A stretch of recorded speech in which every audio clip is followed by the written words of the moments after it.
and good evening, and welcome to Volt FM Sports post-match analysis. And I have John and Godwin with me. Hi guys. We're here to do analysis to that Arsenal game. Come on, they dismantled Man United. Nobody expected Man United to come out fighting, but they came out strong. But fighting doesn't really cut it. They still lost the game. John, what do you think about that game? I think it's an awesome game for Arsenal. They were comfortable throughout most of the match.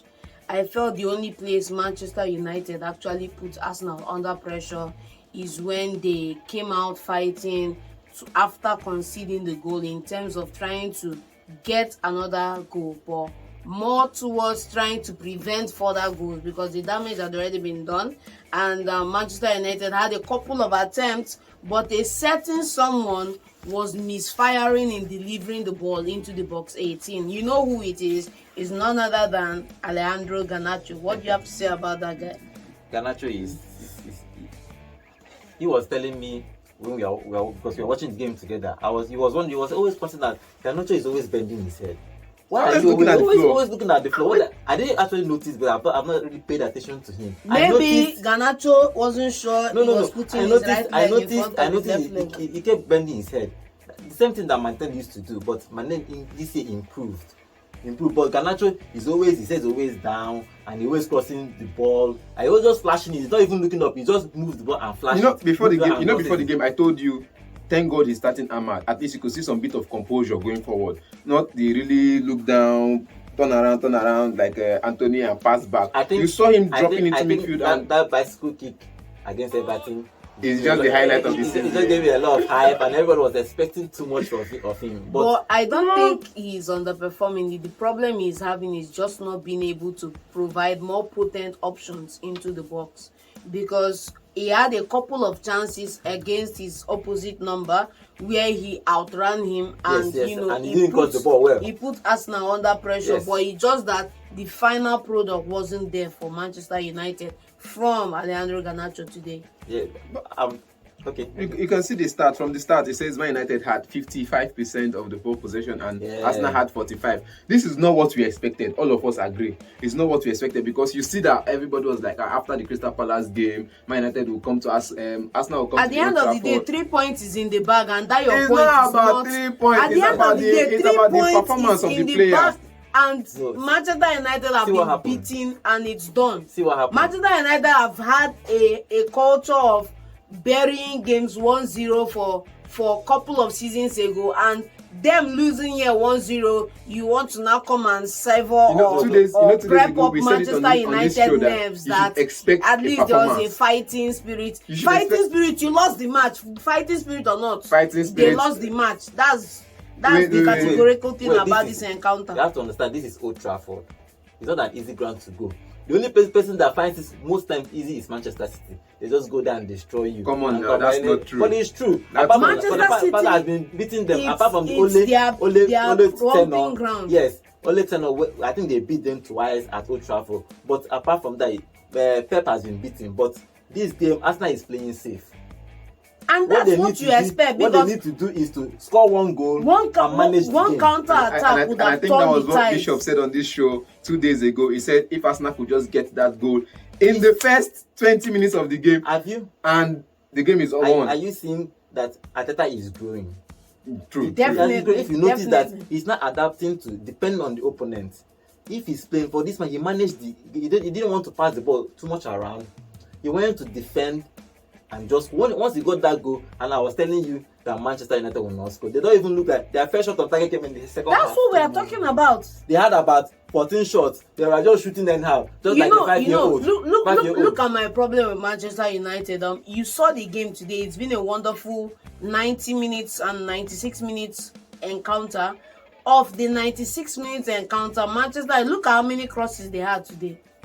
Look how many balls they sent into the 18. What's the use of beating the fullback and then sending the ball into the 18 only for it to go into dead space?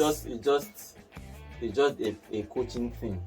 Because if you are going to cross that amount of ball, you have to have at least 2 players there waiting.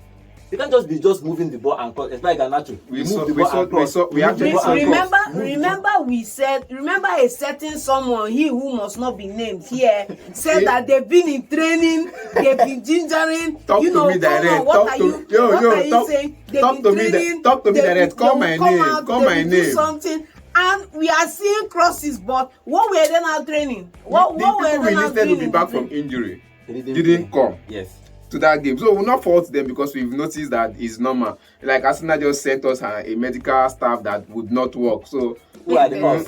they just sent them. You know, Man United. I will speak on behalf of Man United fans here. I want to talk about the goal. The goal. I'm faulting Casemiro for the goal. Come on. Let me tell you why I'm faulting Casemiro. He was slow to come out from the midfield. Everybody went and he was just jogging. When Arsenal moved the ball, it was only him and Havertz. But what do you expect? They are playing him out of position. He's not a basic player. He's being played in that center half, and of course, definitely there was a flaw to his game in the sense that because he didn't track back as fast as possible. Before he got into position, Havertz was able to. No, it wasn't even Havertz. It was Trossard. Then Trossard ran behind him to That's score what I'm that saying. goal. It's the Trossard running behind him to be able to get that ball. That he caused that because he did not track back faster than he did. You understand me? The ball had been moved into the midfield. He was juggling up to go and meet up with his players. At least let them maintain that line in case they would get the offside, you know. But before he could track back, this guy Havertz has already moved in with the ball, bearing down close to the 18, and then he now turning back to come back before he could even move back. This man has moved in. Do you understand me? So at this point, you know why I do not want you to crucify Casemiro in this case. Casemiro is not fleet-footed. Casemiro is not a Saliba. Casemiro is not a Magalhaes. So, you know, he's not Rolls-Royce. So, you do not expect him in that Manchester United defense to be tracking back and pursuing the likes of Trossard, who has bags of speed on him. So, Man United you shouldn't be expecting him to do that. This is the oldest pairing of defenders. Casemiro is about 32. Chris Evans is 36 or so. Yes. So you see two old men, probably average age of 70. In that, the only thing I can say about this game that everybody expected Arsenal to trash them, and they tried. True. Let's be honest. Everybody expected Arsenal to trash them. Everybody expected a trashing. Everybody expected a Crystal Palace could do it. Arteta was wiser. Wait, let me say something. Arteta was wiser because in the attempt to want to trash, want to dominate, you open yourself up to unnecessary. And this is Manchester United playing at Old Trafford. You saw the game. Old Trafford fans were there raising the noise, amping the temperature, doing everything they could do to unsettle the Arsenal side. Arteta, seeing 3 steps ahead of Erik ten Hag, was like, okay, what we need to come out of this game with a win here is to just be a bit defensive and let Man U come out and attack us. And it worked for him because if you look at the substitutions he made, were you know, yes, and yes. You know, and so now let's to wrap up the show now. Who would you say is your stand-up performer for Arsenal and for Man United, respectively? One player from each team that you say this person stood out, no matter the pressure. For me, I'll defer to Godwin. I'll come back. I'm still okay. For me, for Arsenal, Saliba. Okay. But why I choose Saliba is I call him the Rolls Royce. But Arsenal fans call him the Rolls Royce. He is the Rolls Royce. The way he is calm, the way he plays out from the back, he doesn't even bother. Like if 3 players are pressuring him, he plays out very well. So for me, he defended well. Yeah, Gabriel did well too. But if you notice that Garnacho moved past White too much in this game, it was Saliba that was covering for him. Yes. Anytime Garnacho moved past White, it was always Saliba, and all the Manchester attack came from that left side.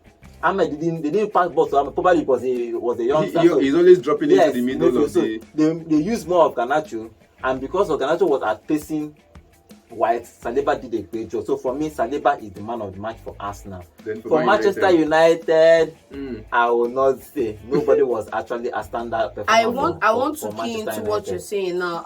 I think Saliba Magalhaes have been phenomenal in that center both back. That's why I was surprised that none of them was named in the player of the season. Both of them have been phenomenal. I give it to Saliba because you could see countless times where he had to track back to defend the ball. He had to cover for White on the yes. flank, you know. I know this guy beat him a couple of times down that flank and exposed that place. You understand me? But he was always there to cover up. So I give it to him. For Manchester United, however, I'm struggling to find a standout player. I'm just seeing flourishes of what could have been. Had it been Leandro Garnacho now was able to create a couple of chances, even just one, or even an attempt on goal on target in the match, I would give it to him because he plays with a lot of heart, he plays with a lot of energy, but most of the time, beautiful nonsense is what comes out. For me, I think the standard performance for Man United, since nobody wants to mention his name, is